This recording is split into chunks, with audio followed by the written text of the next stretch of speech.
This is the Casting Shadows podcast. This episode is mainly a call-in episode. But toward the end, we dig into some practical, tried and true, well-tested, peer-reviewed advice about, well, building a group and maintaining a group. There are parts of it which are eminently practical and very specific, and by necessity, that are parts of it that are abstract. You're imaginative people. I know you can deal with the abstract and turn it into your own specific.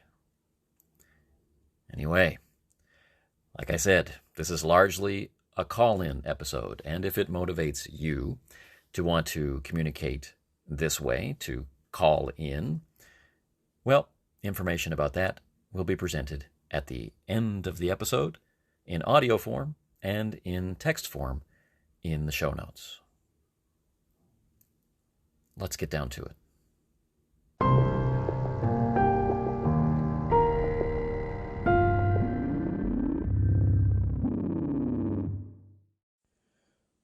Our first caller is Sameoldji.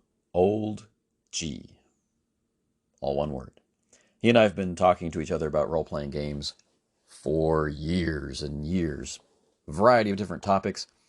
And our conversation has, I think, built a friendship. So it's nice to get this call about the Call of Cthulhu campaign that we have been sharing online. And rather than me tell you what he said, let's listen to him tell us what he thinks about that. Take it away.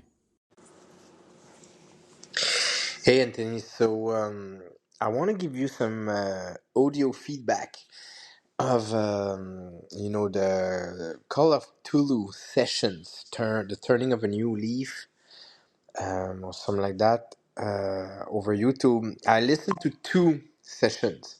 So I listened to number one with Ivan Mike, and I have listened to your introduction, to it, to the series, and I listened to the session 5. Not completely, half of it. I will finish tonight, and actually I want to listen probably to the whole thing in order now. But that's the purpose of this audio. Actually, I want to give you some feedback of your on the way you do it. So yeah, so the usually, I don't watch live or online sessions of other people playing, but um you know I've watched some. It's some that I was more interested, like some of yours and some of with Connor and some other people throughout the years. And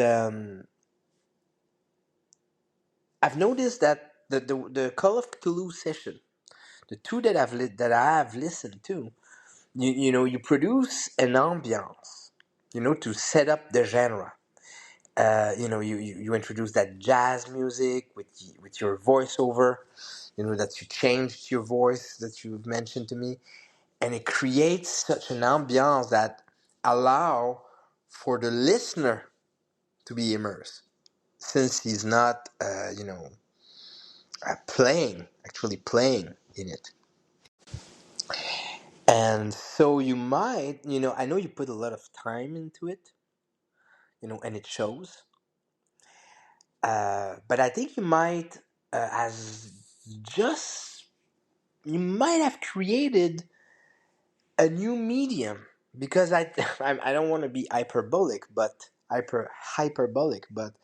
um, you made it actually in a format that is worth listening. I don't know if somebody else is doing it online that way, but it looks good. It looks very good. And so you have the music. So you have like a structure. You start right away into a short dialogue between you and the player. And then you cut that, you put the music, and then you put the voiceover, and then you start kind of like the session.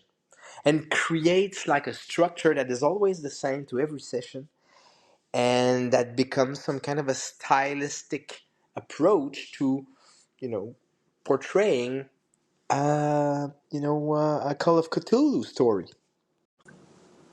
Anyway, so like I said, I don't know if somebody else have done something like that before. I know you. It's not the first time you do it, but it's definitely, I think, in my book, the best one you've produced so far. So congrats to you. It's great work. And I think I will keep listening and trying to figure out, because I'm learning so much from it. It's also very good for educational purposes because you give a very good example of how to portray genre. Here, it's a specific genre. It's the Lovecraft mythos kind of thing, and it's perfect. It's great. It's unique. You will not find it in a TV show or in a movie or in a Lovecraft book because it's a unique venue. It's a unique medium. Just to watch people role play because you guys stay in character all the time, most of the time. If it's not all the time, right? So yeah, great work. Thank you very much, and I come back to you. Thanks very much for the kind words. I really appreciate it.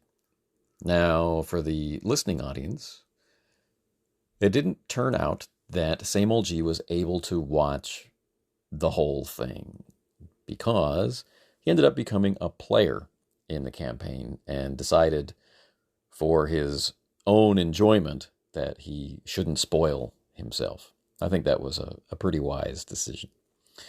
So that means that now this campaign has 4 branches. It has the original branch, which started as solo with Ivan Mike, 1968. And then he brought in Joe Richter of the Hindsightless podcast, who we all know and love. And then they brought in Brian Courtmarsh, who, if you're not familiar with him from our YouTube circles, you might be familiar with his writing in Call of Cthulhu scenario publications.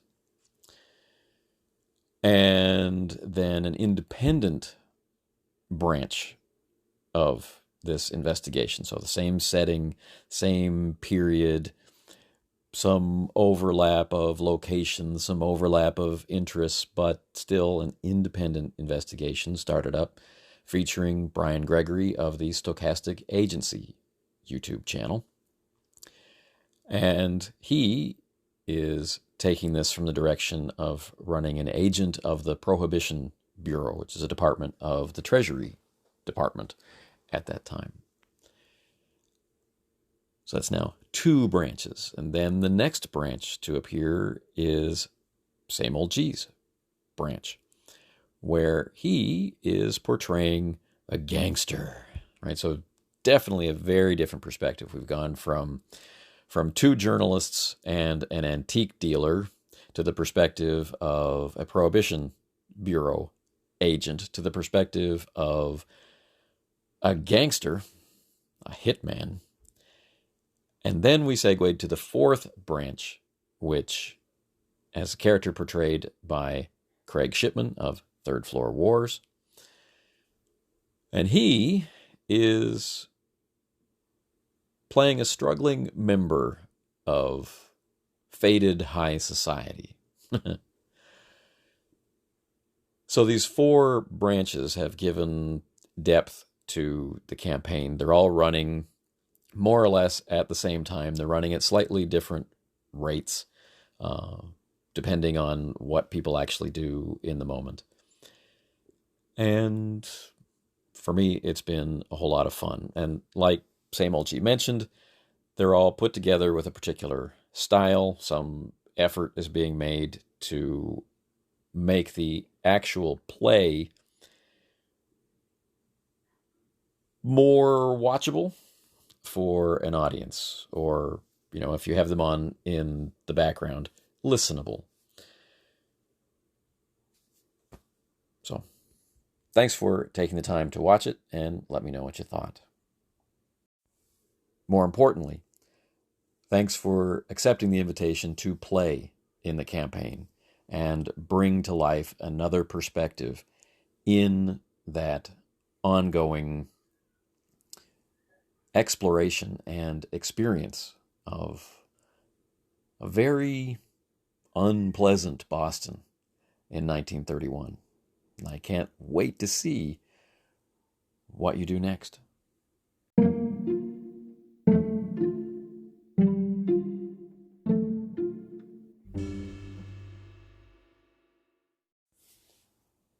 Our next caller is known to and loved by probably everyone that listens to this podcast. That's Jason Connerly, who is now formerly of the Nerds RPG Variety Cast, which earlier this week, at time of recording, aired its final official episode. Will Jason be disappearing? No. Then this call is evidence of his continued activity. Will Jason return to podcasting? Well, that's a question for him to discover and answer. Will I and others be waiting to listen? I think that's pretty much a certainty. But anyway, Jason called in about a recent episode of the podcast wherein I spoke with Daniel Jones, the host of the Primeval Fantasy YouTube channel and blog. And let's find out what Jason has to say about that. Jason? Hey Anthony, Jason here. Just listened to your conversation with Daniel Jones. Great conversation, really enjoyed it. Daniel and Che Webster are both such great ambassadors for this style of play. Sameoldji has recently talked about the 1D, 2D, 3D, 4D model, and while Sameoldji is a pretty good ambassador for that, I would say some of these other cats on YouTube are not very good ambassadors of that style. And in fact, they downright turn people off when they tell people, no, you're not really role-playing. But to get back to your conversation with Daniel, it's funny because I don't attempt to do this kind of otherworld immersion play often, but I definitely, oh, yeah, your character's skilled at that. You don't even have to roll to do that. And I think a ton of GMs do that. I think that's a pretty standard thing with a lot of people, because you only roll when it really matters, right? And of course your ninja can scale the wall to climb in the second story window. Why wouldn't they be able to? It's interesting. So have very limited experience. I do have a little bit of experience playing in the kind of play style that Daniel and you were discussing near the end. And I enjoyed it. It's not the only way I would want to play. The cool thing about RPGs are there's such a variety of different kind of games and play styles. And I like playing the different kind of play styles. I like doing the tactical Pathfinder 1. I like doing Otherworld Immersion. I like all these things. So Otherworld Immersion is definitely a kind of game I would like to play again, but it wouldn't be the only kind of role-playing game I'd want to do. I don't see any issue at all as a player doing it. I kind of wonder why GMs want players to do it, though. Like, I would do it as a GM as a challenge, but it'd be a challenge. I don't see the drive to want to GM a game like that, honestly, but I definitely see the drive to want to play in that game. But it does seem like, I don't know. I think that's kind of interesting, that kind of dichotomy between GM, because the GM obviously is not getting that experience at all. And for the GM to try to make a player get a certain experience seems kind of off to me. It's like, oh, I have to teach them how to role play. And Daniel's not saying that, but it's kind of weird to me a little bit. But that's it. And again, I'm not saying Daniel's saying that. But anyhow, great episode. Really enjoyed it. And I look forward to seeing what you do next. Thanks very much for that very juicy and enjoyable call, Jason. I really appreciate it. Yeah, in regard to negativity between groups and individuals online, it's a constant reminder that it just seems like as a species, we have a hard time getting along with each other. And it can be pretty tedious and unfortunate at times. So I hear you. So sometimes a really interesting idea can be completely spoiled by the behavior of a group or some members in the group. And it doesn't take much investigation on the internet to find that happening. So it's unfortunate it's happened here as well. In regard to Otherworld immersion, yes, it's fun to be able to talk with people who take it pretty seriously, who put it forward as one of their primary goals for play, or maybe the primary goal they have for play. And it's really interesting to, kind of compare your ideas and methodologies and approaches and see where that takes you. Are your assumptions met and experienced by other people? Does that mean that those assumptions stand on solid ground, or does it mean that more investigation is necessary? That's the kind of stuff I like to get out of conversations with like-minded individuals. But I think your point about, being able to appreciate other ways to play is well taken. I haven't met that many gamers who really demand that play be one way and one way only, and that we have to rigidly adhere to a specific structure. There are lots of activities I've been part of, martial arts being primary among them, where that is definitely the experience, and that's definitely the message that's being sent. But in role-playing games, I definitely find that we have our strong preferences, and we have a satellite of weaker preferences, or orbiting weaker preferences, and we can move between them to varying degrees. We have different moods that take us. Sometimes I want to play a different kind of game in the springtime than I want to play in the wintertime. But there are those specific games that I definitely notice I want to keep coming back to. Different or specific genres, specific systems, specific pairings of genres and systems. It's pretty interesting, and it's very individual, and it's a really fun part of interacting with fellow gamers and finding out what their interests are and how they satisfy those interests and how they balance that out with their other interests, so things don't become stale and we don't have that dreaded burnout. So I think you are a powerful example of a healthy attitude toward gaming and a healthy appreciation of different types of games and different genres of games and different systems. And it's always been a breath of fresh air to tune in to the Nerds RPG Variety Cast. And that version of your interactions online will be missed. But I think your call-ins will keep us going until you find a different way to share that light. So anyway, thanks again for calling in.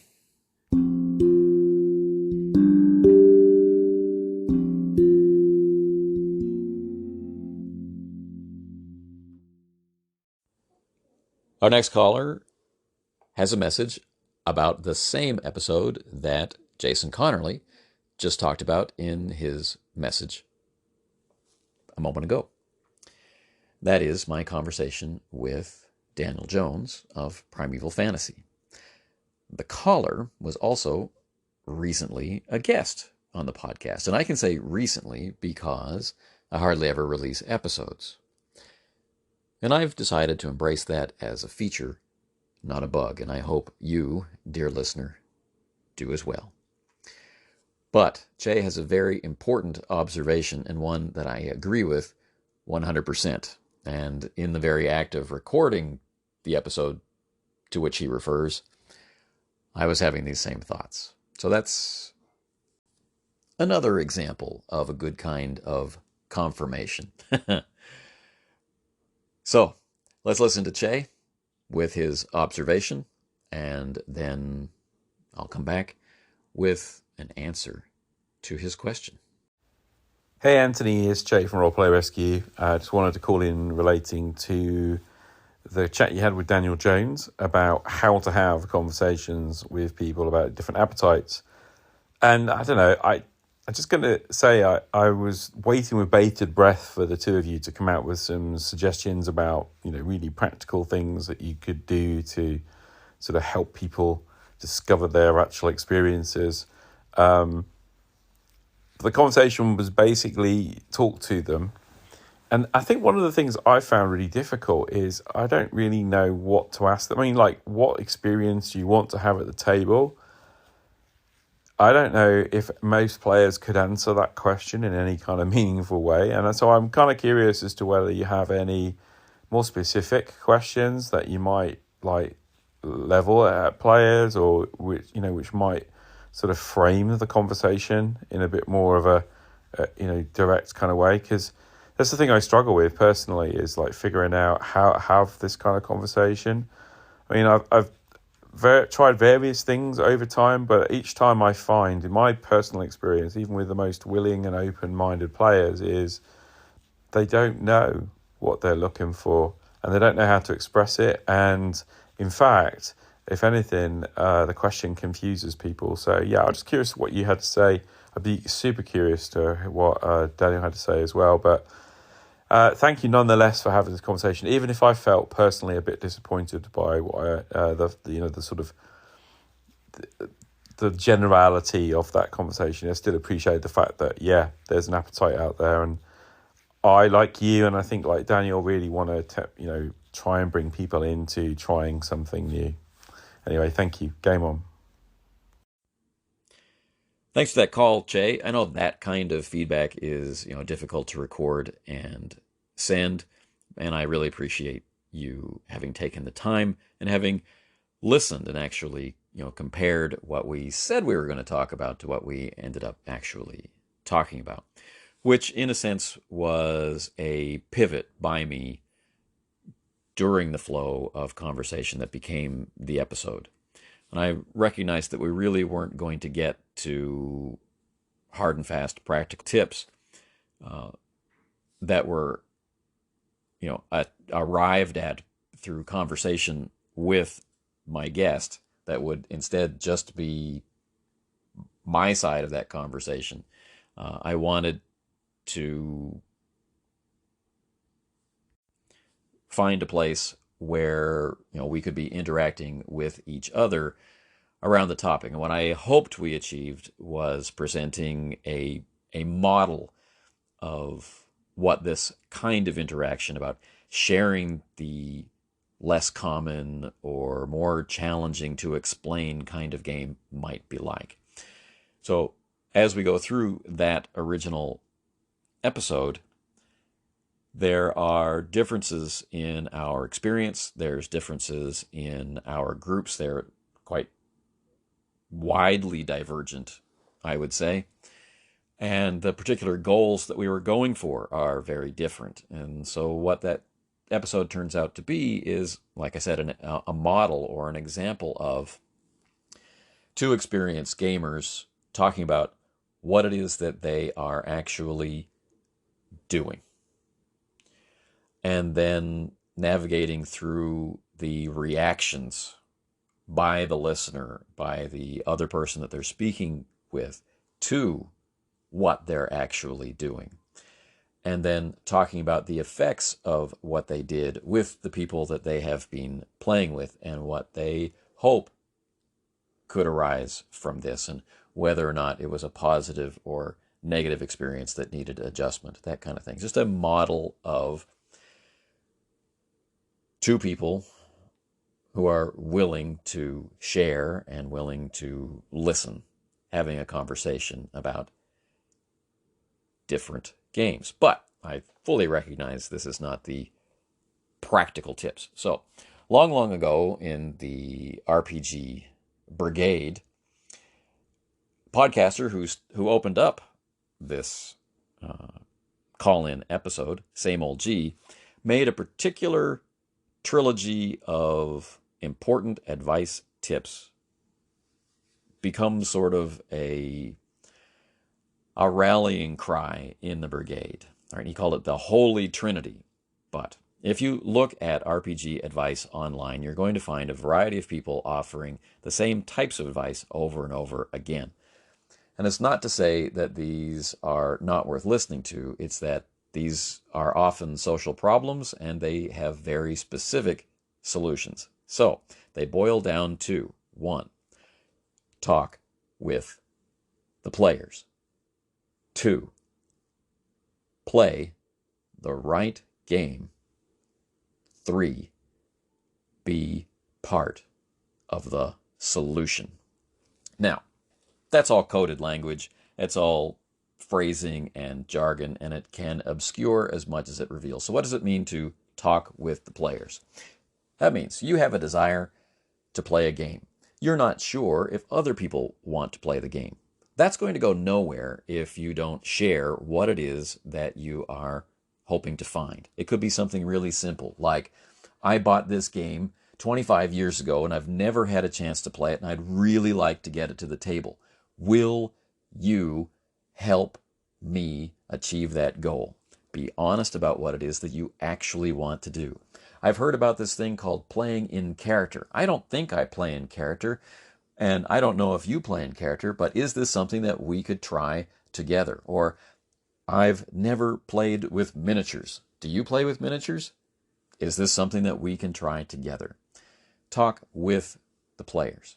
There's another side to this piece of advice. This is where you identify people who are interested and willing to listen, who are going to be a good fit for you and your pursuit, wherever it is that you find them, whether that's standing in a line at a movie theater because you recognize a cool gaming t-shirt, or whether this is at a gaming convention or in a friendly local game store in places where those things still exist, or in a Discord or some kind of relic forum, or wherever and whenever you find them. Right. Talk with them and find out if they are a good person for the journey that you're proposing, for the goal that you're proposing. So once you've established an ability to talk with potential players, once you've identified good potential players, then you start being more specific. And this is talking with people, not talking at them, not talking to them. What do they want? How do they see the goal? How does your cooperative vision reinforce or somehow change that goal?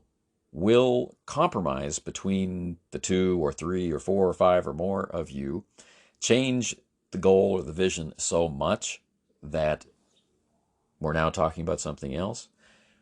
This is how we become aware of what it is that we are doing. Now, I fully agree with you. It's very difficult to know or become aware of what it is that we're doing unless we analyze. And it's much easier to analyze if we're doing that in concert with other people who are able to see us from the outside, and where we can have discussion about what we did. And I think all good and useful conversation in this vein comes from what we did, right?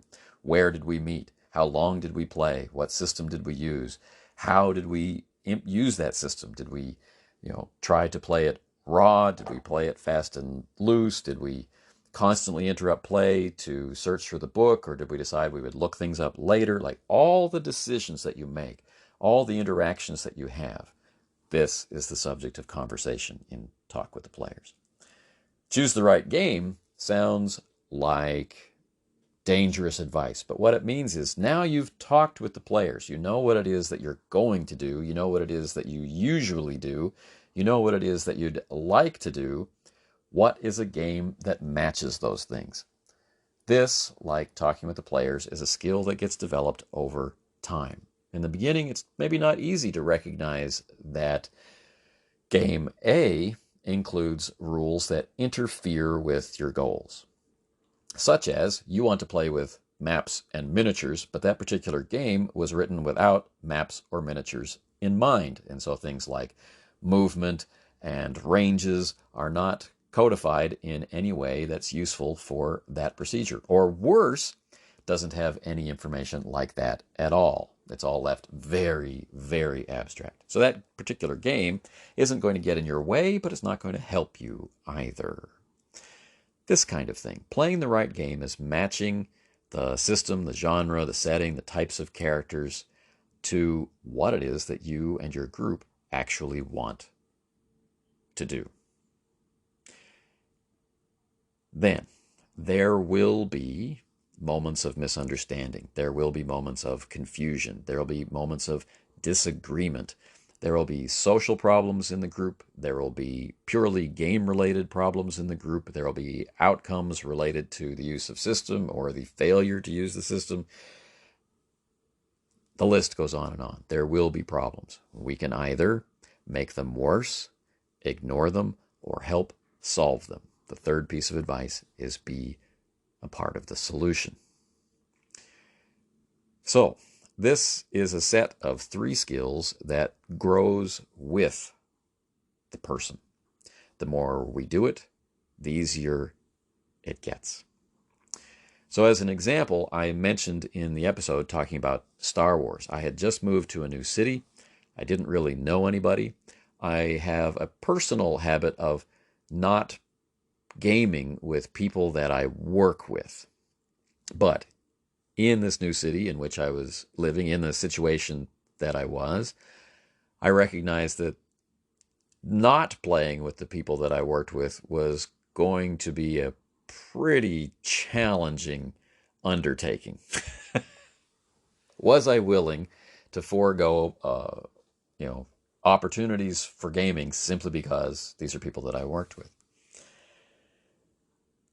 So I gave it some thought.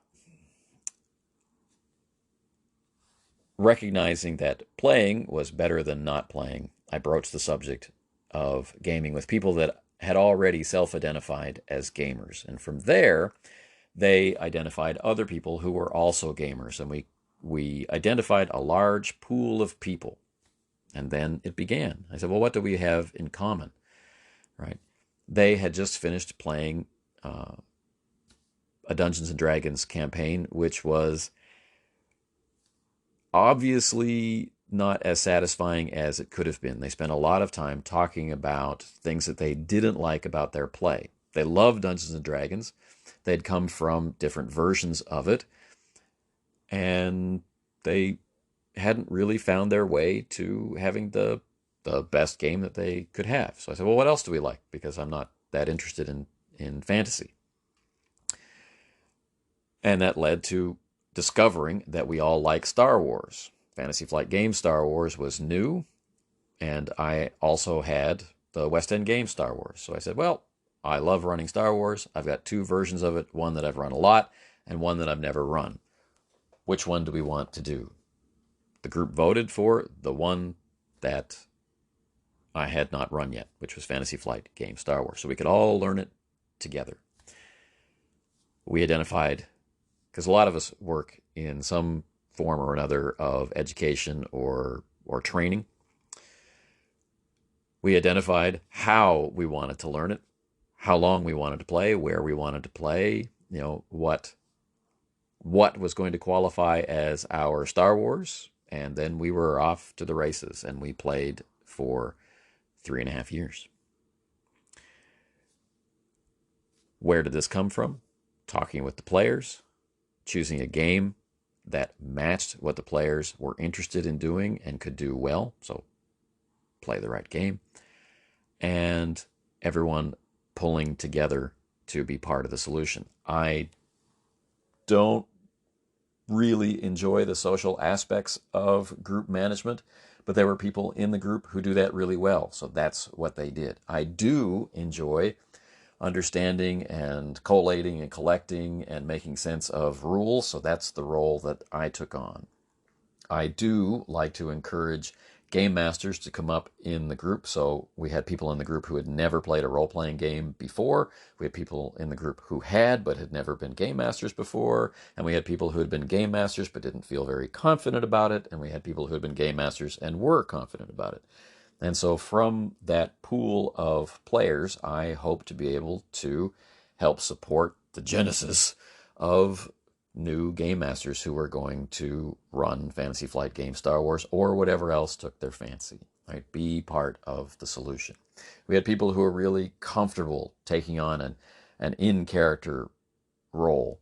We like to have conversations about that and share that experience, be part of the solution. We had people who were more performative, who came from more of an acting background. They explained what that was like and what they get out of it, being part of the solution. Right? We had people who'd never played before. How easy was it for them to play? What questions did they have? What were they worried about? What did they want to do next? How satisfied were they with their characters? Asking and answering these questions, being part of the solution, and linking us back around to talking with the players, because that never goes away. And we played for 3.5 years because that was the right game for us for that whole period, bringing that around again. And every time there was a scheduling conflict, or as members of the group started to produce progeny and had scheduling challenges or different needs, like a different place to play, for example, that all was incorporated into being part of the solution. So that's what I was hoping to model in the conversation with Daniel Jones. How do you broach the topic initially? Well, this is where we go into the abstract, because we don't know what a particular person who's worried about expressing the details of their game might be putting forward as their goal. You might be pitching a very, very old edition of Dungeons and Dragons, or a very unusual form of fantasy, or a game that can't be purchased anywhere. And, we'll all have to gather together. There's no PDF version of it. There's just some crumbling copy of a precious book that you've been carrying around with you for decades that you really want to play. And the only way for people to learn how to play it is to all gather around the same book together and talk. Right? There are many ways this conversation will start, but that pattern, that holy trinity, talk with the players, choose the right game, play the right game, be part of the solution.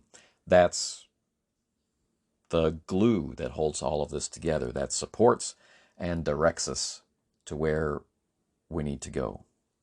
I think it's important also to understand that if you have this goal, that this game or this way to play really inspires you, then that is contagious. And having that momentary confidence that what you appreciate and enjoy can be seen as enjoyable and worthy of appreciation by others, if you can get to that position, then the rest falls into place.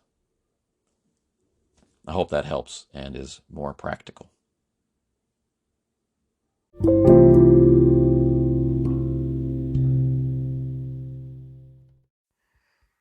You've been listening to the Casting Shadows podcast. This particular episode is also available as a video on YouTube at youtube.com/runeslinger. Or if it's easier for you to find, go to YouTube and in the search box, enter @runeslinger, and this will be one of the videos that pops up. If you're motivated by this episode or others to try to interact with the podcast or on YouTube, you can do so in 2 simple ways. 1, leave a comment on the video on YouTube. I'll get back to you. Or, if you're more adventurous and cool, go to speakpipe.com/Casting Shadows podcast and leave a voice message there, and we can interact that way.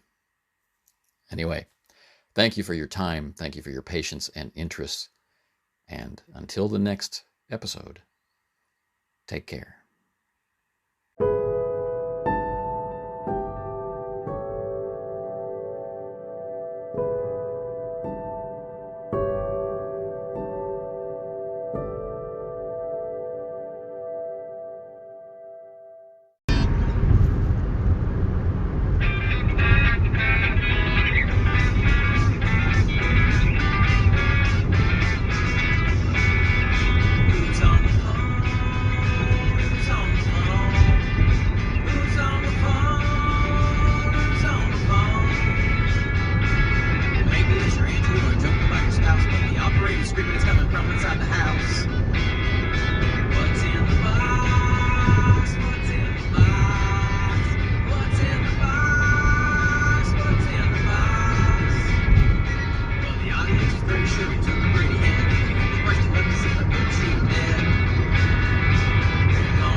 Thanks for helping me get through some long and lonely miles, Jason.